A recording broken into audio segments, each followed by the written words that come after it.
자, 이종석 국방부 장관 수사보고서 결재 확신 갖고 한 것 아니다. 나의 결재도 믿지 말아라. 이런 얘기를 하고 있습니다. 이게 군인입니까?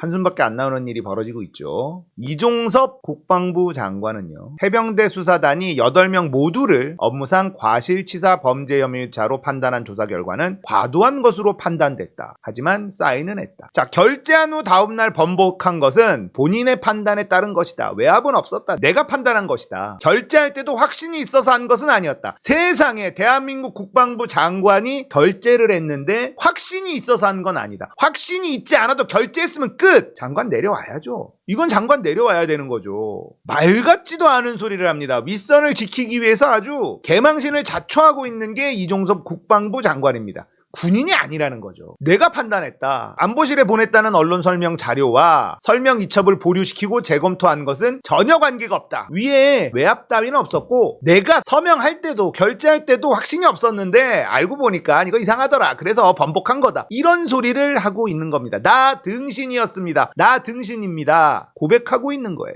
자, 결재하고 번복한 적 많으냐? 송옥주 의원의 질문에는 결재할 때도 확신이 있어서 한 것은 아니었다. 전날 의아하게 생각한 부분이 있었다. 의아했으면 사인을 하지 말았어야지. 의아했으면 사인을 하지 말았어야지. 사인을 하는 순간 끝나는 거야. 아니, 우리가 계약서에 사인할 때 확신이 없었어. 번복할 수 있나? 번복 못 하잖아요. 우리도 못 하는데 국방부 장관의 결재는 더 무거운 겁니다. 의아하게 생각했던 부분이 있었으면 결재를 하지 말았어야 되는 건데 결재해놓고 번복을 해? 있을 수 없는 일이죠. 윤우덕 의원은요, 박 전 단장에 대한 항명 사건이라고 만들어서 이렇게 보고를 하시는데 제가 보기에는 직권남용이야. 장관이 국기문란을 벌이고 있다고 생각한다. 이런 얘기를 했습니다. 결국은 국방부는 이 1사단장을 과실치사 혐의 빼고 경찰에 이첩을 했습니다. 결국 이거 하려고 이 난리를 친 거 아닙니까? 이 정부는요, 진짜 해도 너무하는 게 예전에는 이 정도까지는 못했어요. 이 권력을 가진 자들이 그래도 여론의 눈치, 국민의 눈치를 요만큼은 봤는데 여기는 아예 보질 않아. 우리가 권력을 가졌는데 우리 마음대로 왜 못해? 법이 뭐가 중요해? 우리가 법 위에 있는데? 이런 마인드예요. 진짜 대한민국의 이승만 정권 이외에 이런 정권이 있었을까? 박정희 전두환 때도 이 정도 눈치 보지 않았을까 싶은데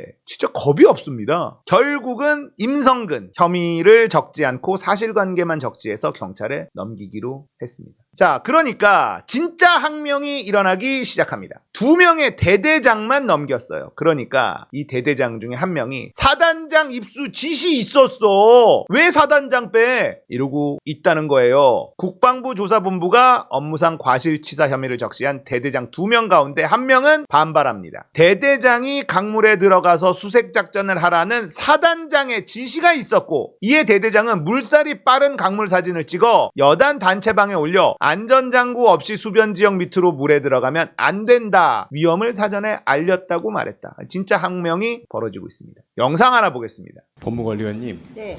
방금 전에 국방부 조사본부 검토 결과 말씀 주셨죠. 그럼 이게 최종입니까? 네, 최종입니다. 그러면 지금 2명 이첩하는 거예요? 인지통보서 작성해서 인지통보서를 경찰 통해서, 이첩. 네, 2명 합니다. 이 2명이 대대장 2명입니까? 네, 맞습니다. 그러면 사단장은 빠집니까? 네, 빠졌습니다. 사단장은 왜 빼줍니까? 사단장은 관계자 4명에 포함돼서 그 원본 조사 기록에 있는 과실들은 정리돼서 넘어갈 예정입니다. 근데 이첩에서 왜 빼줘요? 인지된 상태에서 뺀 거지 이첩의 대상에서 뺀 것은 아닙니다. 이첩하면은 우리 규정 훈령 7조에서 인지통보서 작성하게 돼 있잖아요. 네. 근데 지금 2명만 작성하고 나머지는 작성 안 한다면서요.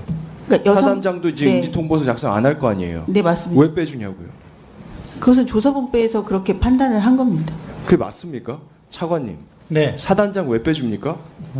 누굴 빼고 할 문제는 아닌 것 같습니다. 근데 왜 빼줬죠? 지금 조사본부가 잘못한 겁니까? 그러면 조사본부의 판단을 존중할 수밖에 없는 거고요. 저로서는 차관님 지휘 대상 아닙니까? 아니고 거기에는 관여한 바 없습니다. 그러면 해병대 수사단이 이렇게 이첩하고 하는 일에는 국방부가 이렇게 관여를 하는데 조사본부에서 이렇게 하는 거에는 그냥 손 놓고 어쩔 수 없는 겁니까? 아니요, 그게 아니고요. 해병대 수사단의 것은 자 보세요.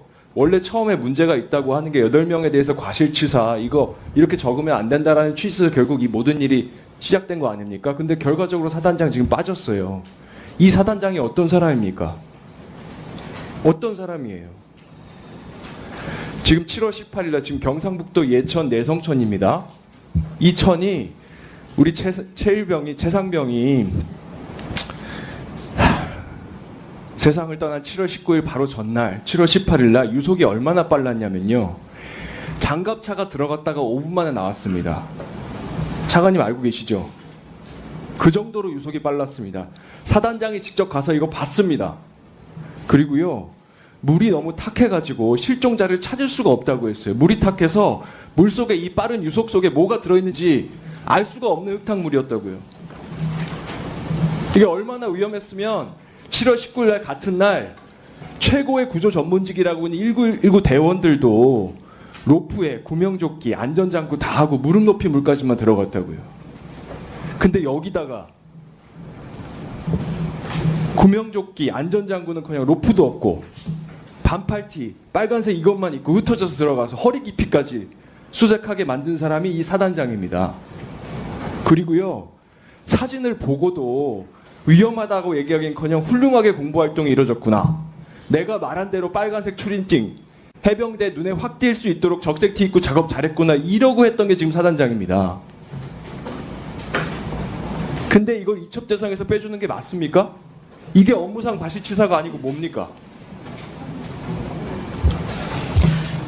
일단 조사본부에서는 지금 확인된 사실만으로는 그 단련자들 간의 진술이 반대되고 이런 것들이 조사돼야 된다는 부분이 국민들이 보실 때는요.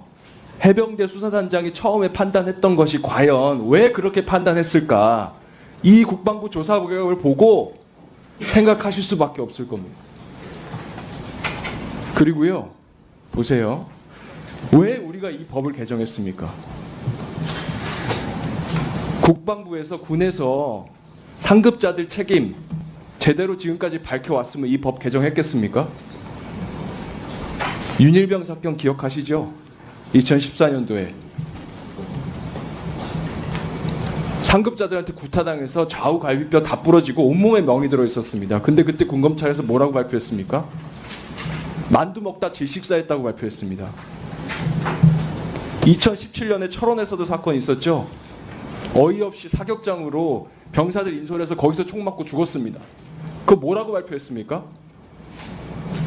그리고 이해람 중사 사건 법무관들이요. 성폭행 가해자들 처벌해야 될 법무관들이 성폭행 피해자들 조리돌림하고 단톡방에서 2차 가해하고 그래서 혼인신고 바로 다음날 사람이 죽었습니다. 피해자가. 이렇게 해오기 때문에 군대에서 손 떼라. 그렇게 하라고 지금 군사법법 개정한 거 아닙니까? 그래서 지체 없이 이첩해 왔고요. 지금까지 국방부 장관한테 보고 안 하고 이첩한 적도 많았습니다. 그렇죠? 네. 국방부 장관이 여기 손댈 권한이 없습니다. 근데 무슨 이첩 보류 지시를 하고 이미 수사 기록, 사망 기록 다 넘어간 걸 어떻게 해서 다시 가져오란 말입니까? 권한도 없는데요. 의원님 제가 한 말씀 드려도 결제를 했다고 되겠습니까? 제 말 들어보세요. 결제를 했다고요. 이거 결제 아닙니다. 이럴 권한이 없어요. 여기에 이거 하나 예정이라고 알려준 거예요. 이첩 보류 지시가 아니고요. 이첩 중단하라고 불법적으로 요구한 겁니다. 그리고 수사 기록 제대로 가져오라고 인수한 게 아니고요. 정당하게 넘어간 수사 기록을 빼돌리라고 지시한 겁니다. 이거 불법적인 짓입니다. 그거에 대한 책임을 끝까지 묻겠습니다. 의원님 그 부분은 제가 답변 드리겠습니다. 조금 충격적인 내용이 있죠. 법을 바꿨어요. 저렇게 군대에서 은폐하는 일들이 너무 많이 벌어져서 국회에서 법을 바꿨습니다. 군대는 조사를 하자마자 바로 경찰에 이첩을 해라. 군대가 빠져라. 그렇게 법을 바꿨는데 조사단에서 조사를 하고 이첩을 할 때 국방부 장관의 결재가 필요한 것도 아니었다는 거예요. 그런데 이 해병대는 이렇게 하겠습니다라고 확인을 한 겁니다. 안 해도 상관없었다는 거예요. 법적으로는요. 그러니까 그 결재가 중요한 것도 아니었지만 그 결재까지 있었다는 건 어찌 보면 이 조사단장이 진짜 신의 한 수로 잘해 놓은 거죠. 동의까지 다 얻었다는 얘기예요. 사령관, 해병대 사령관, 해군 참모총장, 국방부 장관 모두 동의하는 그 과정을 거쳤기 때문에 이게 더 큰 문제가 발생하는 겁니다. 자, 이제 이 사건이 그들이 원하는 대로 흘러가지만은 않을 겁니다. 절대 그렇게 되지는 않을 거예요. 대한민국에 아무런 죄가 없는 젊은 친구의 죽음입니다. 그런데 저 뻔뻔한 인간들은 최수근 상병을 사람으로 취급하지 않습니다. 12구 참사에 너무나 어이없게 죽은 160명의 우리 청춘들 사람이라고 생각하지 않습니다. 오송 지하차도에서 참사로 사망한 국민들을 사람이라고 생각하지 않습니다. 이들이 하는 짓을 보십시오. 사람이라고 생각 안 하기 때문에 이런 행동들을 할 수 있는 겁니다. 국민의힘과 그 일당들, 이들은 진짜 악마라고 이야기해도 아깝다. 아무 죄 없는 대한민국 국민 청춘이 윗선의 잘못된 지시로 목숨을 잃었어요. 그러면 같이 화내주고 그 사람 처벌하는데 도와야 될 거 아닙니까, 국민의힘은. 그런데 자기 권력에 방해된다는 이유로 그 짓을 안 해요. 군대 내에서 은폐하려는 뭐 이런 움직임이야. 그래, 자기들의 이익이니까. 문제는 국민의힘, 이것들 사람 아닙니다. 군대가 은폐하는 걸 바꾸려고 노력을 했고 그 법은 국민의힘도 같이 만든 법이에요. 그런데 지금 국민의힘이 하는 태도 보십시오. 김도읍 법사위원장 하는 태도 보십시오. 저게 사람입니까? 당신 아들이 죽었어도 이렇게 할 거야? 이렇게 할 거냐고. 인간이 아니다. 진짜 인간이 아니에요. 세월호 유가족을 대하는 이들의 태도, 이태원 참사 유가족을 대하는 이들의 태도, 인간이라면 할 수 없는 짓을 아무렇지도 않게 한다니까. 그리고 그를 지지하는 인간들 보십시오. 세월호 유가족들 앞에서 폭식투쟁? 사람이 아닙니다. 그들을 사람으로 대하면 안 된다는 증거입니다. 협치? 사람하고 협치를 해야죠. 사람이 아닌 것들하고 무슨 협치를 합니까? 이 일은 절대 저들이 원하는 대로 흘러가지는 않을 거다. 우리가 정신 똑바로 차리고 있어야 된다는 겁니다.